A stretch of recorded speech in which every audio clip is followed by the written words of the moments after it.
Hello, my young adventurers. This is your Uncle Nick with another story.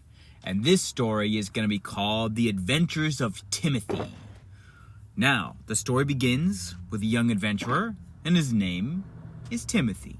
He's playing in his backyard like all young boys do, when he decides to play in the deep heart of the backyard. Back in the far back.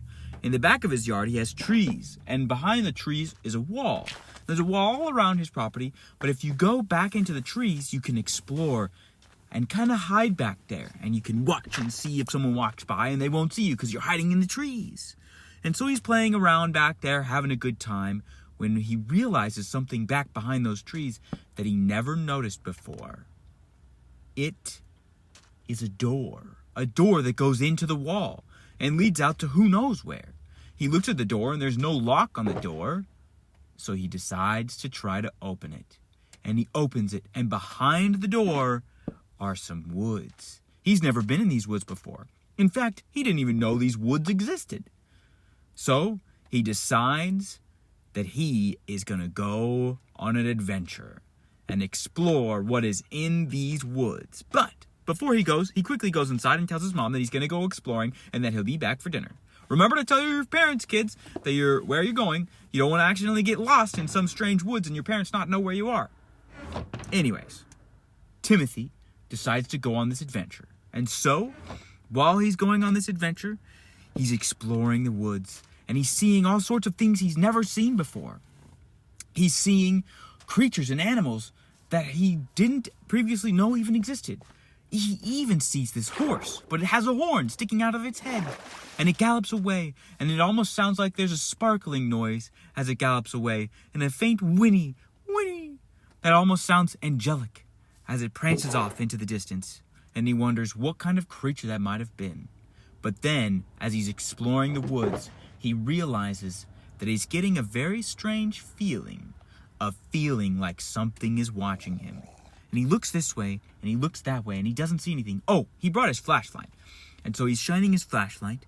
He's looking this way, and he's looking that way. Because it was daytime, but he's shining the flashlight because in the woods kind of shade you from the light, so you can't really see as well in the woods. It's kind of dark always in the woods. These were very dark woods. They were very thick. And so he looks this way and that way with his flashlight and sees nothing really. And then he hears a sound. And he shines his flashlight over there, and he doesn't see anything. And he hears another sound, and he shines his flash that way, and still nothing. So he keeps walking, and he's exploring, and he kind of finds this path. So he decides to follow the path. And as he's following the path, all of a sudden, he hears the sound again behind him, and he quickly, really fast, turns his flashlight around, and there, reflected in the light, are two eyes looking right at him. But just as he shines the flashlight at the eyes blink shut so that he doesn't see anything. But now he sees the faint outline of a big dog. Or wait, maybe it's a wolf. Suddenly it moves into the shadows, and it's no longer visible. It's in the darkness. Timothy looks this way and that. He hears a sound over here and then over there. He can't tell where it is. And then, suddenly, out of the woods jumps the big, giant wolf with his claws reaching for Timothy. Timothy has nothing to defend himself. He doesn't have any weapons. All he has is a flashlight. He screams, "Ah!" And all of a sudden he hears another scream. But it's not the scream of a wolf. And it's not the scream of a boy. It sounds old. And it is an old man. An old man jumps out. Ah! And he's holding a sword. And Timothy crouches as the old man swings his sword. "You remember me?" And Timothy looks up. "How could I remember you? I've never met you before." "I'm not talking to you, I'm talking to him," as he points to the wolf as the wolf looks at them closely. "Wait, you've met this wolf before?" "Yes, we sure have. I've fought this wolf before." "And did you win?" "Why, of course I won. I'm still alive. He didn't get to eat me. Well, he did eat my hat, but I guess, that's kind of a loss." And then Timothy says, "Wait, where is the wolf?" And they look where the wolf just was, and he's gone. They look this way, and they look that way, and they don't see him anywhere. Oh, maybe I scared him off. Or he doesn't like the taste of my hat.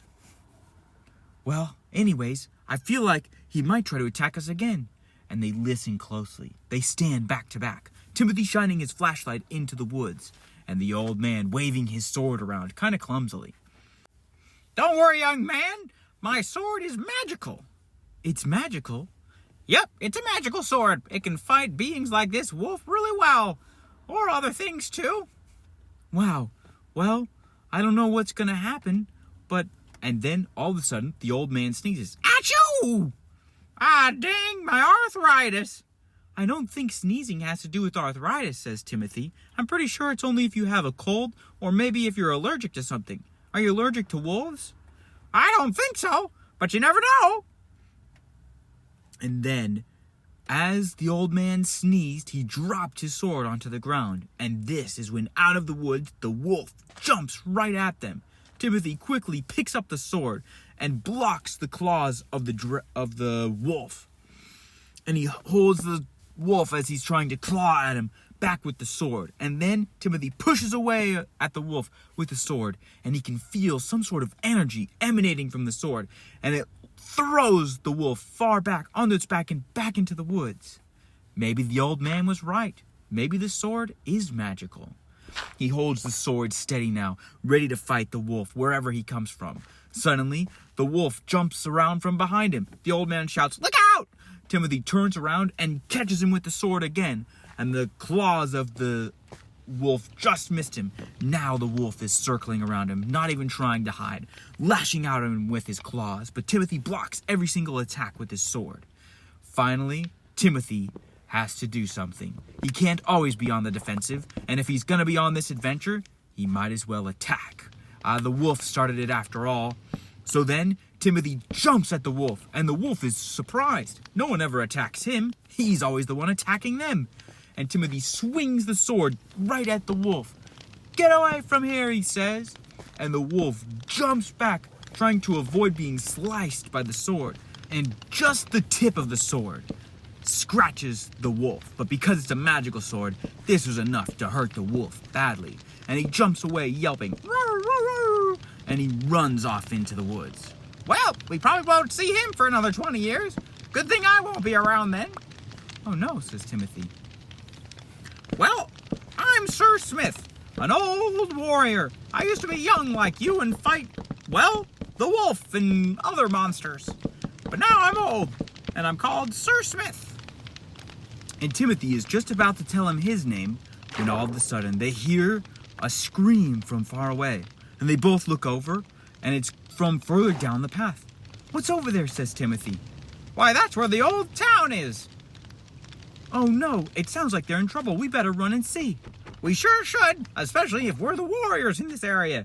And so they start running. Well, Timothy starts running, and the old man kind of more hobbles. "Go ahead, I'll catch up with you." And so Timothy runs super fast, and the old man, well, he doesn't run very fast because he's old. Or Sir Smith, I should say. Sir Smith doesn't run very fast. And so Timothy runs and runs and runs until he gets to the edge of the woods. And there at the edge of the woods, he could see in the distance a town on fire. He runs past this lake, and he runs towards the town. And as he gets to the town, he sees that there is a huge dragon flying over.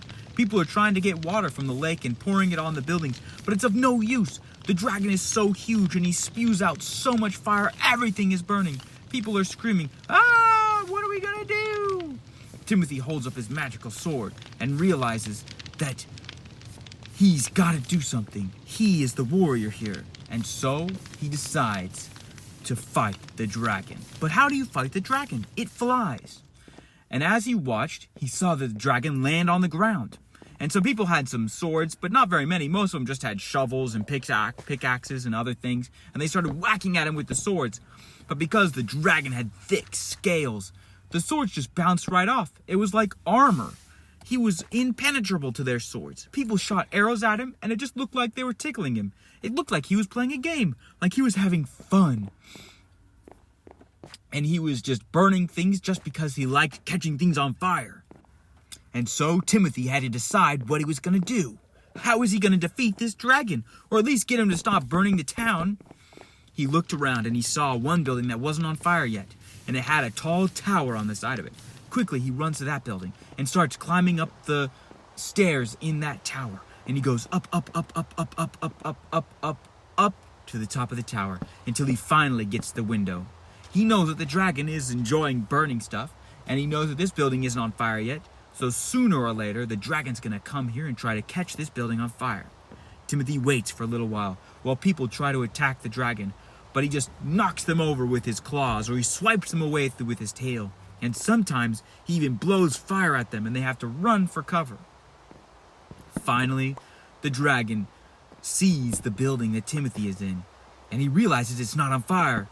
He runs over, and actually he flies over, because dragons can fly. He flies over, excitedly, to burn another thing that he hasn't burned yet. And he blasts fire all over the building. Timothy can feel the heat coming up from where his feet are.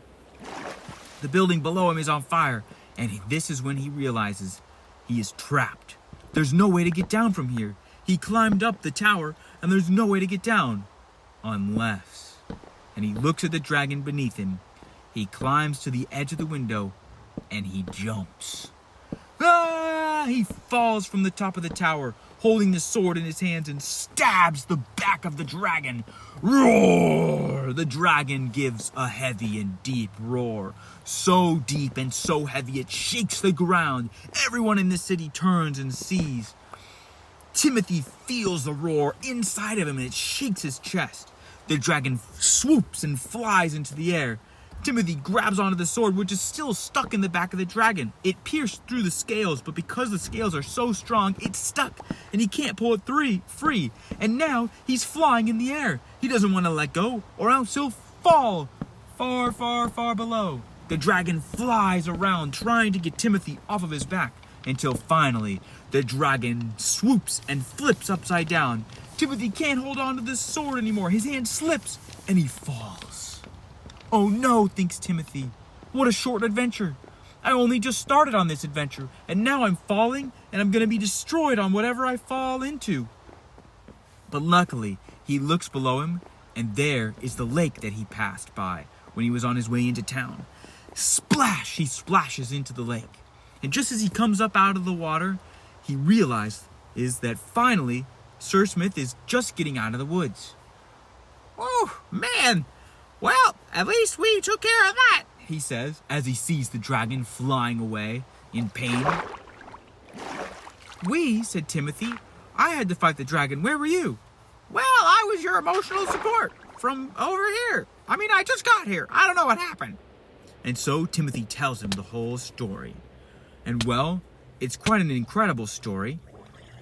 And so Sir Smith is amazed. Well, what's your name, young man? My name is Timothy. Oh, well, that's a very strange name. Timothy? Said Timothy. That seems like a pretty normal name to me. Well, around here it's definitely strange. I'll do my best to remember it, though.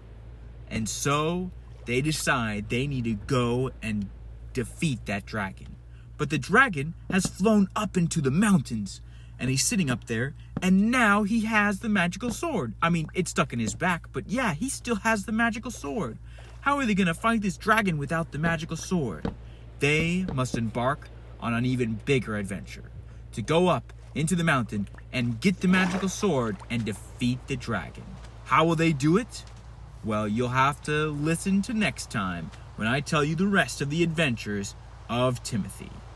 Thanks for listening to this story. I hope you young adventurers liked it. Until next time, keep adventuring.